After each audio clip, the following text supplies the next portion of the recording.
صلى الله عليه وسلم وعلى آله وأصحابه أجمعين. رب اشرح لي صدري ويسر لي أمري واحلل عقدة من لساني يفقهوا قولي. رضينا بالله ربا وبالإسلام دينا وبسيدنا محمد صلى الله عليه وسلم نبيا ورسولا وبالإمام الأعظم أبي حنيفة الكوفي رحمة الله عليه إماما وبالغوث الأعظم محي الدين شيخ عبد القادر جيلاني بغدادي قدس الله سره العزيز شيخا ورشيدا. الصلاة والسلام عليك يا رسول الله. خذ بيدي قلت حيلتي أدركني مرادي يا شفيع المذنبين. اللهم صل وسلم وبارك عليه. அளவற்ற அருளாளன் நிகரற்ற அன்புடையவனுமாகிய எல்லாம் வல்ல அல்லாஹ்வின் திருநாமத்தினை கொண்டு துவங்குகிறேன்.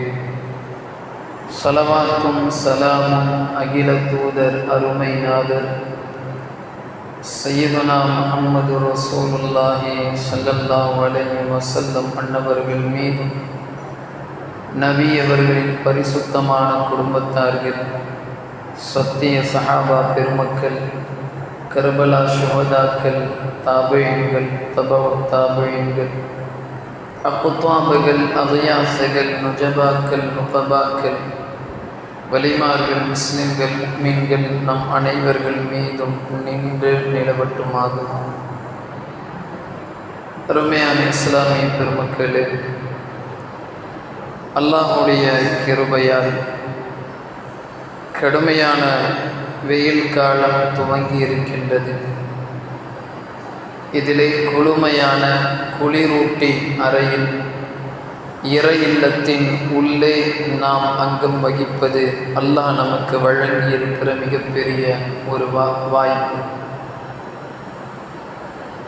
இந்த உலகத்திலே மிகவும் சிறப்புக்குரிய இடங்கள் என்று இஸ்லாம் சொல்லுவது பள்ளிவாசல்கள் மாத்திரம்தான்.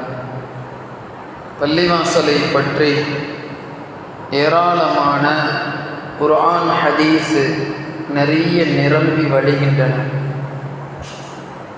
முஸ்லிம் உம்மத் ஏன் பள்ளிவாசல்கள் மீது இந்த அளவுக்கு அதீத அன்பு வைத்திருக்கின்றது? முஸ்லிம் சமூகத்தின் ஜீவநாதங்களோடு கலந்து இருக்கிற ஒரு கட்டிடத்திற்கு பெயர் மஸ்ஜிதுகள். சில காலத்திற்கு முன்னால் ஒன்றிய அரசின் முக்கியமான ஒரு அமைச்சர் பள்ளிவாசல்கள் அனைத்தும் வெறும் கட்டிடங்கள் மாத்திரம்தான், அவை எந்த நேரங்களும் இடிக்கப்படலாம், எந்த நேரமும் அகற்றப்படலாம் என்று கொக்கரித்து சென்றார். பள்ளிவாசல் வெறும் கட்டிடங்கள் மாத்திரம் அல்ல, இஸ்லாமியர்கள் உருவ வழிபாட்டிற்கு மாற்றமானவர்கள், சிலை வணக்கத்திற்கு மாற்றமானவர்கள்.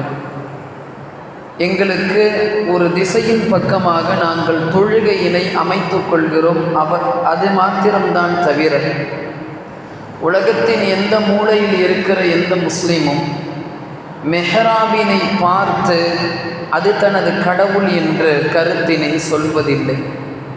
கஅபா என்பது ஒரு கருங்கல்லுடைய கட்டிடம் மாத்திரம்தான் தவிர தனக்கான கடவுள் இல்லை என்பதை தெளிவாக இஸ்லாமியர்கள் சொல்லுகிறார்கள். இவை அனைத்தும் ஓர் இறையின் பக்கமாக செலுத்தக்கூடிய ஒரு திசை என்றுதான் இஸ்லாமியர்கள் சொல்லுகிறார்கள் தவிர இந்த கட்டிடங்கள் இவைகளை தாண்டி இஸ்லாமியர்களுடைய உள்ளங்களோடு வாழ்வியலோடு பின்னி பிணைந்திருக்கக்கூடிய ஒரு பகுதிகள் என்பதை மறுக்க முடியாத ஒரு உண்மை. மஸ்ஜிதுகள் வெறும் கட்டிடம் என்ற அந்த கூற்றுக்கு மாற்றமாக இஸ்லாமியர்களுடைய வாழ்க்கையோடு அனைத்து சம்பவங்களிலேயும் நிகழ்வுகளிலேயும் பின்னி பிணைந்திருக்கிற ஒரு யதார்த்தமான ஒரு கட்டிடத்திற்கு பெயர் பள்ளிவாசல். பிறந்ததிலிருந்து இறக்கிற வரை முஸ்லிம் சமூகத்தின் அனைத்து காரியங்களிலேயும் கலந்திருக்கிற ஒரு இடத்திற்கு பெயர் பள்ளிவாசல். முஸ்லிம் சமூகத்துடைய இறை நம்பிக்கையின் உணர்வுகளில் இருந்து, உள்ளங்களிலிருந்து வெளிவரக்கூடிய உணர்வுகளுடைய சங்கமத்திற்கு பெயர் மஸ்ஜிதுகள். வெறும் கட்டிடம் என்று அதனை சுருக்கி கொண்டு அதை ஒரு மட்டிட்டு சொல்லுவதற்கு முடியாது. இதை தாண்டி முஸ்லிம்களுடைய உணர்வுகளோடு கலந்திருக்கிற ஒரு பகுதிக்கு பெயர் பள்ளிவாசல்.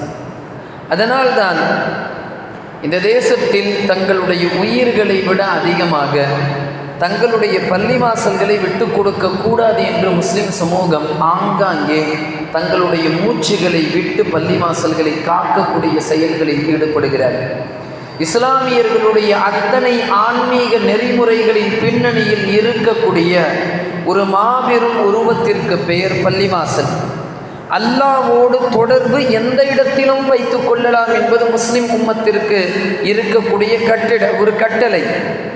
பள்ளிகளில் செல்லக்கூடிய நேரத்தில், சாலைகளில் செல்லுகிற நேரத்தில், பேருந்துகளில் செல்லுகிற நேரத்தில், நடக்கிற நேரத்தில், வருகிற நேரத்தில், படுக்கிற நேரத்தில் அல்லது புசிக்கிற நேரத்தில், எல்லா நேரங்களிலேயும் இறைவனுடைய இன்பம், இறைவனுடைய நினைவு முஸ்லிம் சமூகத்திற்கு வரும்.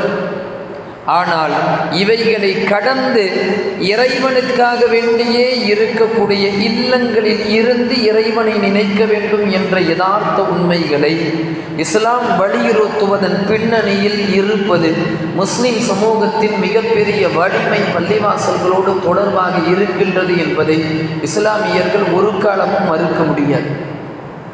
எப்பொழுது இந்த சமுதாயத்தில் மஸ்ஜிதுகளின் மீது இருக்கக்கூடிய தொடர்புகள் விடுபட்டதோ, மஸ்ஜிதுகளோடு இருக்கக்கூடிய ஒரு தஅல்லுக் என்று சொல்லக்கூடிய சங்கிலி தொடர் முஸ்லிம் சமூகத்திற்கு மத்தியில் விடுபட்டதோ, அதற்கு பிறகு இஸ்லாமியர்கள் எல்லா விதமான பிரச்சனைகளுக்கும் உள்ளாக்கப்படுகிறார்கள் என்பதை மறுக்க முடியாத ஒரு உண்மை என்று ஏற்றுக்கொள்ள வேண்டும். இன்றும் பராமரிப்பு இல்லாமல், சரியான பராமரிப்பு இல்லாமல் விட்டு செல்லக்கூடிய, விடப்படக்கூடிய நிலைமையில் இருக்கிற பள்ளிவாசல்கள் நூற்றுக்கணக்கில் இந்த தேசத்தில் இருக்கின்றன. நாங்கள் அதை ஒழுங்காக கவனிக்காமல் விடுவதால் யார் யாரோ தொடர்பில்லாத சில நபர்கள் எல்லாம் அந்த பள்ளிவாசல்களுக்கு உரிமை கொண்டாடி தங்களுடைய சின்னங்கள் என்று மாற்றுகின்ற ஒரு சதிவலையில் இந்த தேசத்தில் தொடர்ச்சியாக நிகழ்கின்றன. பள்ளிவாசல்கள் மிக முக்கியமான கட்டிடங்கள், மிக முக்கியமான இறை வழிபாட்டுக்குரிய இடங்கள் என்பதை முஸ்லிம் சமுதாயம் ஒரு காலமும் மறுக்க முடியாத ஒரு உண்மை என்பதை ஏற்றுக்கொள்ள வேண்டும். புனிதங்கள் நிறைந்திருக்கிற பள்ளிவாசல்களோடு இன்றைய காலத்தில் முஸ்லிம் சமுதாயமே தங்களுடைய தொடர்புகளை அறுத்து விட்டது. இதற்கு பின்னணியில் யஹூதிகள், நசாராக்களுடைய மிகப்பெரிய சதிவலைகள் இருக்கின்றது என்பது இஸ்லாமியர்களுக்கு, பெரும்பாலான நபர்களுக்கு தெரியல. நபிகள் நாயகம் ஸல்லல்லாஹு அலைஹி வஸல்லமுடைய வாழ்க்கை ஒரு சிரமம் ஏற்படுகிறது. உடனே ஓடோடி ஸல்லல்லாஹு அலைஹி வஸல்லம் செல்லக்கூடிய இடம் பள்ளி. அதிகமாக காற்றடிக்கிறது, அதிகமாக மழை பெய்கிறது, ஒரு புயல் அடிக்கிறது, திடீரென்று ஒரு சப்தம் கேட்கிறது. உடனே நாயகம் ஒதுங்கக்கூடிய இடமாக பள்ளிவாசல்கள் இருந்தது, பள்ளிவாசல் இருந்தது என்பது தெளிவாக ஹதீஸில் இருக்கு. நாயகம் செல்லுவார்கள், சஜிதாவில் விழுந்து அழுகுவார்கள். பள்ளியோடு பெருமானாருக்கு இருந்த தொடர்பு என்பது ஏராளமாக இருந்தது. இன்றைய இஸ்லாமிய சமூகம், முக்கியமாக இஸ்லாமிய இளைஞர்கள் பள்ளிவாசலோடு இருக்கக்கூடிய தொடர்புகளை அறுத்து விட்டார்கள். இதனால் அவர்களுடைய வாழ்க்கை முழுவதுமாக வேறு பாதையில் அவர்கள் பயணித்து செல்லக்கூடிய ஒரு சூழ்நிலை ஏற்பட்டுவிட்டது. அல்லாஹ் தனது குர்ஆனில் சொல்லுகிறார், வஅன்னல் மஸாஜித லில்லாஹ், அல்லாஹ்வுக்கு மாத்திரமே பள்ளிவாசல்கள் இருக்கு. அல்லாஹ்வுக்கு மட்டும்தான். பள்ளிவாசல்களில் எந்த உருவ அமைப்பை வைத்து தொழுகுவதோ அந்த திசையின் பார்த்துதான் நாம் தொழுகிறோமோ தவிர அந்த திசையினை, மெஹராபினை இறைவன் என்று நினைத்து நாம் தொழுவது இல்லை. ஒட்டுமொத்த முஸ்லிம் சமுதாயமும் ஒரே திசையில் பயணித்து அனைவரும் ஓரணியில் நின்று தோளோடு தோள் உரசி கால்கள் ஒழுங்காக வைத்து சஃபின் அடிப்படையில் அரசனாக இருந்தாலும் ஆண்டியாக இருந்தாலும் தனது இதயத்தை கிபிலாவின் பக்கமாக முன்னிறுத்தி, தனது முகத்தை கிபிலாவின் பக்கமாக முன்னிறுத்தி, தனது நெஞ்சத்தை கிபிலாவின் பக்கமாக முன்னிறுத்தி ஒரே திசையில் அல்லாஹ்விற்காக தொழுகிற நேரத்தில் ஒரு விதமான ஒரு மன திருப்தியும் ஒரு மேக்னட்டிக் பவரும் ஸ்பிரிச்சுவல் பவர் என்ற ஆன்மீக சக்தியும் முஸ்லிம் சமூகம் அடைகின்றது என்பது தெளிவான உண்மை. சிலுவை போர்க்களத்தில் நடந்து கொண்டிருக்கிறது. அந்த நேரத்தில் சில சதி வலைகளை பின்னக்கூடிய சில நபர்கள் பல்வேறு சூழ்ச்சிகளை செய்தார்கள். வரலாற்றில் எழுதுகிறார். முதலாவது சூழ்ச்சி, முஸ்லிம் சமூகத்திலே பள்ளிவாசல்கள் மீது இருக்கக்கூடிய பாசத்தை தகர்த்து விட்டால் இந்த சமுதாயத்தை நம்மால் வெற்றி கொள்ள முடியும். எனவே அந்த காரியத்தினை நாம் ஈடுபட வேண்டும் என்பது அவர்கள் செய்த முதல் சதிவு. இரண்டாவது, இஸ்லாமியர்கள் அல்லாஹ்வின் மீது அதீத பற்றும் அல்லாஹ்வுடைய ரசூலின் மீது அதிகமான நேசமும் வைத்திருக்கிறார்கள். இவர்களை போதை பழக்கத்தின் பக்கமாக திருப்பிவிட்டால் இவர்களுடைய சிந்தனை இஸ்லாமிய உணர்வுகளை விட்டும் அகன்றுவிடும். எனவே அதன் பக்கமாக அவர்களை நகர்த்திவிட வேண்டும் என்ற சதி வலையினை தீட்டினார்கள். இது வரலாற்று உண்மை. ஸ்பெயினில் 800 வருட காலம் இஸ்லாமிய ஆட்சி இருந்தது. அந்த 800 வருட காலமான இஸ்லாமிய ஆட்சிகளை அகற்றுவதற்கு எதிரிகள் தேர்ந்தெடுத்த மிக முக்கியமான 3 காரணங்களில் முதலாவது காரணத்தை சொல்லுகிறார்கள். முஸ்லிம் சமூகம், ஸ்பெயினில் இருக்கிற முஸ்லிம்களை பள்ளிவாசலுக்கு வர முடியாமல், வர இல்லாமல், வர இயலாமல் என்னென்ன செய்ய முடியுமோ அத்தனை செய்கிறாங்க. அது பயத்தை ஏற்படுத்துறது அல்லது வதந்திகளை பரப்புவது, இவைகளை எல்லாம் செய்து பள்ளிவாசல்களை முதலில் காலியாக ஆக்குகிறார்கள். இஸ்லாமிய சமுதாயம் நன்கு விளங்க வேண்டும். அல்லாஹ்வுடைய ரஹ்மத்து பள்ளியில் இறங்கி அதன் மூலமாக மஹல்லாவில் பரவுகிறது. ஒரு மஹல்லா செழிப்பாக இருக்க வேண்டும் என்றால் மஹல்லாவில் இருக்கிற பள்ளி செழிப்பாக இருக்கணும். ஒரு மஹல்லாவுடைய வீடுகள் நன்றாக அமைய வேண்டும் என்றால், மஹல்லாவுடைய ஒவ்வொரு வீடுகளில் பரக்கத்து வர வேண்டும் என்றால், மஹல்லால எந்த பள்ளி இருக்கிறதோ அந்த பள்ளியில் சரியாக தொழுகை நடத்த வேண்டும். அந்த பள்ளியிற்கு மஹல்லாவாசிகள் தொழுகைக்கு வர வேண்டும். ஏனென்றால் நபிகள் நாயகம் ஸல்லல்லாஹு அலைஹி வஸல்லம் ஜமாஅத்துடைய தொழுகை தொடர்பாக அவ்வளவு தரப்பட்ட எச்சரிக்கைகளை இந்த முஸ்லிம் சமூகத்திற்கு நிறைய ஏற்படுத்தியிருக்காங்க. இன்றைக்கி நிறைய நபர்கள் சர்வசாதாரணமாக பின்னால் வருவது, தனி ஜமாத்தை நடத்துவது, ஆனா ஊனானா அங்கு நின்று தனி ஜமாத்தை நடத்துவதற்கு அதையெல்லாம் ஹதீஸ்களில் சரியான ஆதாரம் இல்லை.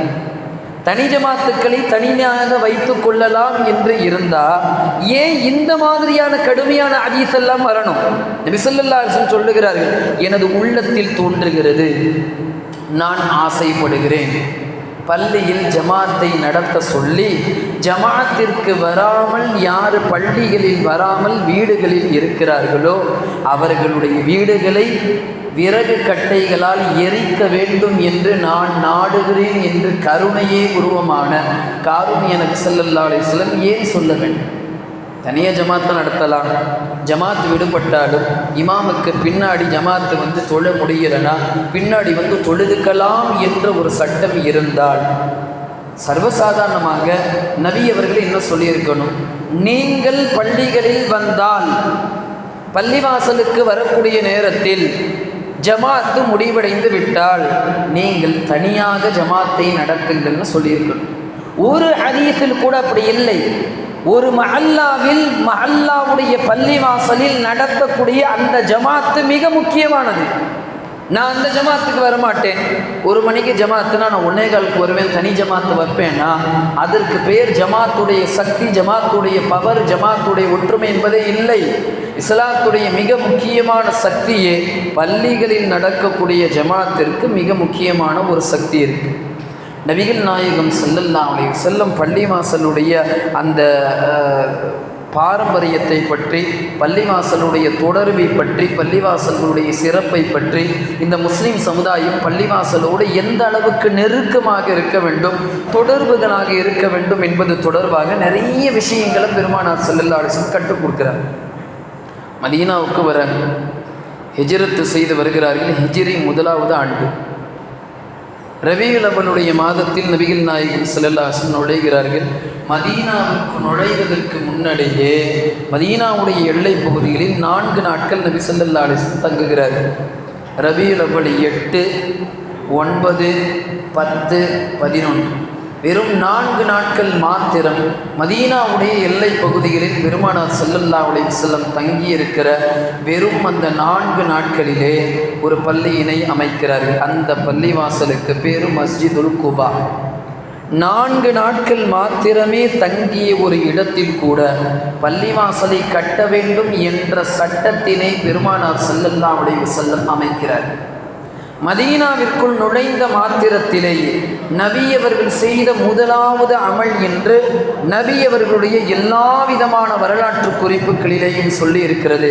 மதீனாவிற்குள் நுழைந்த மாத்திரத்தில் மாநபி ஸல்லல்லாஹு அலைஹி வஸல்லமுடைய ஒட்டகம் எங்கு மண்டியிட்டு அமர்ந்ததோ அதற்கு அருகாமையில் நாயகம் ஸல்லல்லாஹு அலைஹி வஸல்லம் மஸ்ஜிதுன் நபவி கட்டுகிறார்.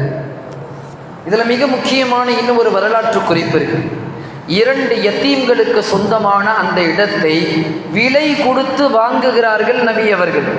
நிறைய பேர் சொல்றாங்க இலவசமாக தருகிறோம், யத்தீம்களுடைய பொறுப்புதாரிகள் சொல்லுகிறார்கள் இலவசமாக தரும். இல்லை, யத்தீம்களுடைய அந்த இடத்தை விலை கொடுத்து வாங்கி பள்ளியினை கட்டுகிறார்கள். எந்த பள்ளிவாசலும் உலகத்தில் அடுத்தவர்களுடைய நிலங்களில் கட்டப்பட மாட்டாது.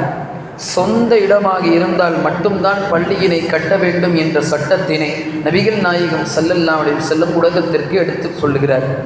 2 யத்தீம்களுக்கு சொந்தமான அந்த இடத்தினை விலை கொடுத்து வாங்கி சஹாபாக்களின் முஹாஜிர்களும் அன்சாரிகளும் அனைவர்களும் சேர்ந்து கட்டிய பள்ளிவாசலுக்கு பேர் மஸ்ஜிதுன் நபவி. முதலில் மதீனாவில் செய்த காரியம் அது. எங்கெல்லாம் இஸ்லாமிய ஆட்சிகள் விரிவடைந்து கொண்டு சென்றன, சையதுனா அபூபக்கர் சித்திக், சையதுனா உமர், சையதுனா உஸ்மான், சையதுனா மௌலா அலியின் கர்ரமல்லாஹு வஜஹு ரலியல்லாஹு அன்ஹு அவர்களுடைய எல்லா ஆட்சி பரப்பினை எடுத்து பார்த்தீர்கள் என்றால் அவர்கள் ஆட்சி செய்யக்கூடிய இடங்களில் முதலாக அவர்கள் நிறுவிய இடங்கள் பள்ளிவாசல்கள். பள்ளிகள் அவ்வளவு அளவுக்கு முஸ்லிம் சமுதாயத்தோடு ஒன்றி இருக்கக்கூடிய இடம். அந்த தொடர்பு இன்றைய இஸ்லாமியர்களுக்கு மத்தியில் அறுபடுகிறது என்பது மிக சோகமான ஒரு செய்தி. நபிகள் நாயகம் ஸல்லல்லாஹு அலைஹி வஸல்லம் சொன்னார்கள், அஹப்புல் பிலாதி இலல்லாஹி மசாஜிதுஹா வ அப்கதுல் பிலாதி இலல்லாஹி அஸ்வாகுஹா. அபூ ஹுரைரா ரலியல்லாஹு அன்ஹு அறிவிக்கிற ஹதீஸ் முஸ்லிம் ஷரீஃப்ல பதிவாயிருக்கு. ஊர்களில் எல்லா இடமும் இருக்கு. அல்லாஹ்வுக்கு மிகவும் பிடித்த இடம் என்னன்னா பள்ளி. இறைவனுக்கு மிகவும் பிடித்த ஒரு இடத்தில் இருந்து இறைவனிடத்தில் கேட்கக்கூடிய நேரத்தில் அல்லாஹ் நமக்கான ஒரு வாழ்த்தை, நமக்கான துவாக்களை எல்லாம் உடனே நிறைவேற்றுவான். ஆனால் இஸ்லாமியர்கள் பள்ளிகளோடு மிகவும் தொடர்பினை முழுவதுமாக நபிகள் நாயகம் ஸல்லல்லாஹு அலைஹி வஸல்லமுடைய உம்மத்து விட்டுவிட்டது என்பது கசப்பான ஒரு உண்மை. ஸல்லல்லாஹு அலைஹி வஸல்லமுடைய காலத்தில் ஒரு கருப்பு நிற பெண்மணி ரசூலுல்லாஹி ஸல்லல்லாஹு அலைஹி வஸல்லமுடைய மஸ்ஜிதுன் நபவியினை கூட்டிக் கொண்டிருக்கிறார்கள். வரலாற்றில் நீங்கள் பார்க்கலாம், எல்லா ஃபிக்ஹ் கிதாபுகளிலேயும் பதிவாக்கி இருக்கிற சட்டங்கள் என்னன்னா, அஹ்ல் சுன்னத்தி வல் ஜமாத்துடைய தெளிவான பார்வையில் கபர்களுக்கு முன்னால் சஜிதா செய்வது ஹராம், தெளிவான ஹராம். எந்த கபராக இருந்தாலும், எந்த தர்காவாக இருந்தாலும், தர்காவுக்கு முன்னால் கபருக்கு முன்னால் சஜிதா செய்வது, தலையினை வைப்பது அல்லது கபருக்கு முன்னால் தலையினை நீ சாய்ப்பது ஹராம். இது தெளிவான சட்டம். ஆனால் நபிகள் நாயகம் ஸல்லல்லாஹு அலைஹி வஸல்லமுடைய ஹதீஸை பார், எல்லா ஃபிக்ஹ் கிதாபிலையும் மன்னரைக்கு முன்னால் கபரு முன்னாடி இருந்தால் தொழக்கூடாது, ஹராம். ரசூலுல்லாஹ் ஒரே ஒரு பெண்மணியுடைய கபருக்கு முன்னால் சென்று ரசூல் தொழுதார்கள் என்று ஹதீஸில் இருக்கு, புகாரி முஸ்லிம்ல. அந்த கருப்பு நிற பெண்மணி பள்ளிவாசலை கூட்டிக் கொண்டு ஒரு வேலையினை பார்த்து கொண்டிருக்கிறார்கள். திடீரென்று ஒரு நாள் அந்த பெண் வரவில்லை. நாயகம் கேட்கிறார்கள் பெண்ணை பற்றி. நாயகமே, அவர்கள் இறந்து விட்டார்கள். ரசூலுல்லாஹி ஸல்லல்லாஹு அலைஹி வஸல்லம் சொல்லுகிறார்கள், அஃபலா குந்தும் ஆதன்துமூனி பிஹி அவ் பிஹா. அவங்க இறந்துட்டாங்கன்னா என்கிட்ட சொல்லியிருக்கலாமே, அப்படின்னு நபி ஸல்லல்லாஹு அலைஹி வஸல்லம் சொல்றாங்க. துல்லூனி அலா கபரிஹா, அந்த பெண்ணுடைய கபரை எனக்கு காட்டுங்கள் என்று நாயகம் சொன்னார்கள். ஃபஅத்தா கபரஹா ஃபஸல்லா அலைஹா, நபி அவர்கள் கபருக்கு வந்து அந்த கபருக்கு பக்கத்தில் நின்று அந்த பெண்ணுடைய ஜனாசா தொழுகை தொழுதார்கள் என்ற ஹதீஸில் இருக்கு. உலகத்தில் ஒரே ஒரு பெண்ணுக்கு முன்னால் நின்று ஜனாசாவுடைய தொழுகையினை நாயகம் ஸல்லல்லாஹு அலைஹி வஸல்லம் தொழுத ஒரே ஒரு பெண்ணு செய்த சிறப்பான காரியம் பள்ளி வாசலை கூட்டி பெருக்கி சுத்தம் செய்த ஒரே காரியம். பள்ளியோடு தொடர்பாக இருக்கிற இந்த பெண்ணுக்கு இவ்வளவு பெரிய அந்தஸ்து என்றால், இந்த முஸ்லிம் சமுதாயம் பள்ளிகளோடு எந்த அளவுக்கு தொடர்பை வைக்க வேண்டும் என்பது நாம் பார்க்க வேண்டும். நிறைய எக்கச்சக்கமான ஹதீஸில் வந்திருக்கு. மன் சமிஅன் நிதா ஃபலம் யஅதிஹி ஃபலா ஸலாத்த லஹு, பள்ளியுடைய பாங்கு சத்தம் கேட்குது, தொழுகைக்கு வரமாட்டேங்கிறாங்க, தொழுகையே அவங்களுக்கு இல்லை. வீட்டில் ஜமாத்தை விடுத்துவிட்டு தொழுபவர்களுக்கு தொழுகையே இல்லை என்ற ஹதீஸ் இப்னு மாஜால பதிவாயிருக்கு. நாளைக்கு 7 நபர்கள் மறுமையிலே அரிசிக்கு கீழாக நிற்பார்கள், நிழலுக்கு கீழாக நிற்பார்கள் என்று புகாரியுடைய 660வது ஹதீஸில் வந்திருக்கிறது. அந்த ஹதீஸில் 7 நபர்களில் ஒரு நபர் வரஜுலுன் கல்புஹு முஅல்லகுன் ஃபில் மசாஜித், தனது இதயம் முழுக்க முழுக்க அல்லாஹ்வுடைய பள்ளிவாசலோடு தொடர்பாக இருக்கக்கூடிய ஒரு நபர் என்று வந்திருக்கு. பள்ளிவாசல் தொடர்பான ஏராளமான ஹதீஸுகள் வந்திருந்தாலும் முஸ்லிம் சமூகத்துடைய மிகப்பெரிய கசப்பான ஒரு உண்மைனா, பள்ளிக்கு தொழுகைக்கே வரதில்லை. பெரியவர்களாக இருக்கட்டும் சிறியவர்களாக இருக்கட்டும், மஹல்லாவிற்கு அருகாமையில் வீடு இருப்பவர்கள் கூட பள்ளிக்கு தொழுகையில் வருவதில்லை என்றால் நபிகள் நாயகம் ஸல்லல்லாஹு அலைஹி வஸல்லம் உடைய தெளிவான சாபத்திற்கு அவர்கள் உள்ளாகிறார்கள் என்பதை தெளிவாக நாம் விளங்கணும். ரசூல் சொல்லுகிறார்கள், ஜமாத்திற்கு வராமல் வீட்டில் இருக்கக்கூடிய ஆண்களுடைய வீடுகளை நான் எரிக்க வேண்டும் என்று ஆசைப்படுகிறேன் என்ற கடுமையான வார்த்தையினை சொன்னதற்கு பிறகும் இஸ்லாமியர்கள் எவ்வளவு நெஞ்சுறுதியோட பள்ளிக்கு வராமல் வீடுகளில் தொழுது கொண்டும் அல்லது வீடுகளில் தொழாமல் இருக்கிறார்கள். அப்போ எப்படி இந்த இஸ்லாமிய சமுதாயத்துக்கு இறைவனுடைய உதவி வரும்? ஒரு பள்ளி வாசலை காப்பதற்காக ஆயிரக்கணக்கான அளவுக்கு லட்சத்தை தாண்டி இதுவரை 5 லட்சத்திற்கு மேலான உயிர் பலிகள் பலஸ்தீனத்தில் நடந்தது. அத்தனை பிரச்சனைகளுடைய பின்னணியில் இருப்பது மஸ்ஜிதுல் அக்ஸா என்ற பள்ளி. எவ்வளவு உயிர் பலியானாலும் எங்களுடைய பள்ளிகளை நாங்கள் விட்டு கொடுக்க மாட்டோம் என்று நின்று போராடக்கூடிய பலஸ்தீனர்களுடைய அந்த ஈமானுக்கு முன்னால் இந்திய முஸ்லிம்களுடைய ஈமான் எந்த மாத்திரத்தில் இருக்கிறது என்பதை நாம் விளங்க வேண்டும்.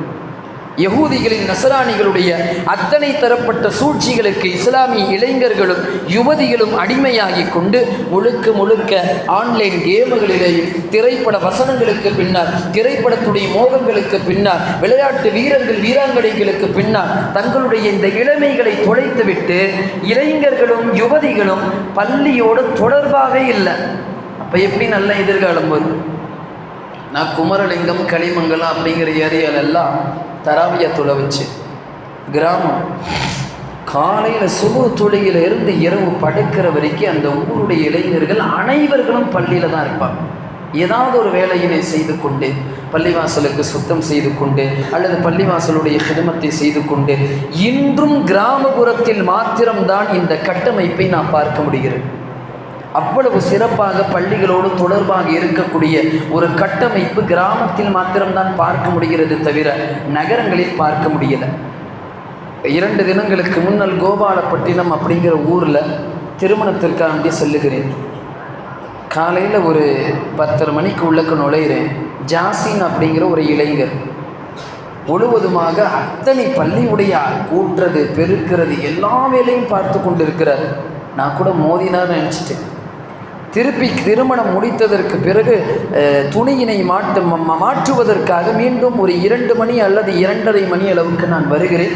அதே பையன் பள்ளிவாசலுடைய கழிவறைகளை சுத்தம் செய்து கொண்டிருந்த காட்சியினை பார்த்து நான் வியந்து சென்று விட்டேன்.